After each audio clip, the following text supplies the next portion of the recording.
Hello friends, இன்னைக்கு இந்த வீடியோல வந்து ரொம்ப சுவையான மொறுமொறுன்னு கிறிஸ்பியா அதுவும் இந்த வின்டர் சீசன்ல எல்லாருக்கும் பிடிச்ச ஆனியன் பக்கோடா. இந்த பக்கோடா ரெசிபி எப்படி செய்யலாம்னு இன்னைக்கு இந்த வீடியோல பார்க்க போறீங்க. இந்த வீடியோ நீங்க முதல் தடவையா பார்க்கறவங்களா இருந்தா மறக்காம Subscribe பண்ணுங்க. சரி வாங்க இதுக்கு தேவையான என்னன்னு பார்க்கலாம்.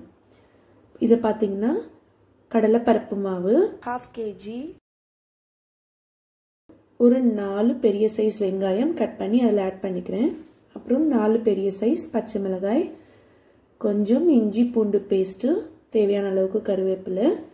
இது பார்த்தீங்கன்னா சால்ட் வாட்டர். முதல்ல 2லேருந்து 3 டேபிள் ஸ்பூன் வரையிலும் இந்த சால்ட் வாட்டரை ஆட் பண்ணி நல்லா கிளறி விட்டுடுங்க.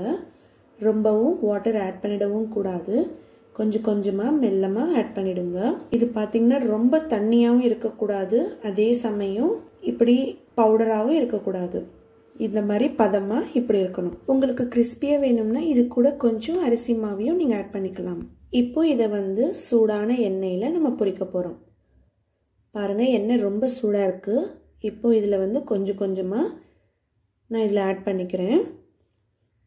இது நல்லா கோல்டன் ப்ரௌன் கலரில் வர வரையிலும் நான் நல்லா ஃப்ரை பண்ணிக்க போகிறேன்.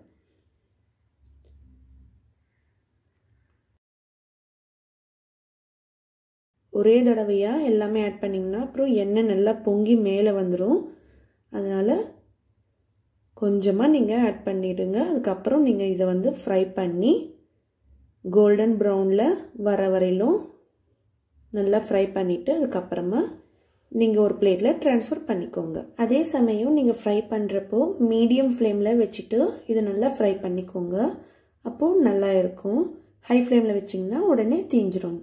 ஒரு நிமிஷம் கழித்து பார்த்தீங்கன்னா இது நல்லாவே கோல்டன் ப்ரௌன் கலரில் இப்படி மாறிடும்.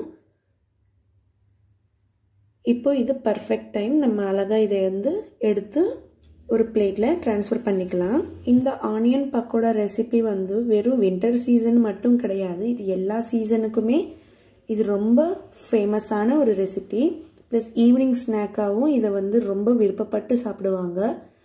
இது கூடவே நீங்கள் ஒரு சைடாக ஒரு கரமா சாய் அந்த மாதிரி வச்சு குடிச்சிங்கன்னா ஈவினிங் ஸ்நாக் ரொம்ப ஃபுல்ஃபில்லாக இருக்கும்.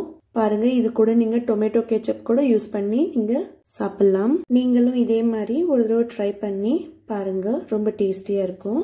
என்னோட வீடியோ உங்களுக்கு ரொம்ப பிடிச்சிருந்தா மறக்காம Subscribe பண்ணுங்க, ஷேர் பண்ணுங்க, கமெண்ட் பண்ணுங்க, லைக் பண்ணுங்க. டேக் கேர், பாய்.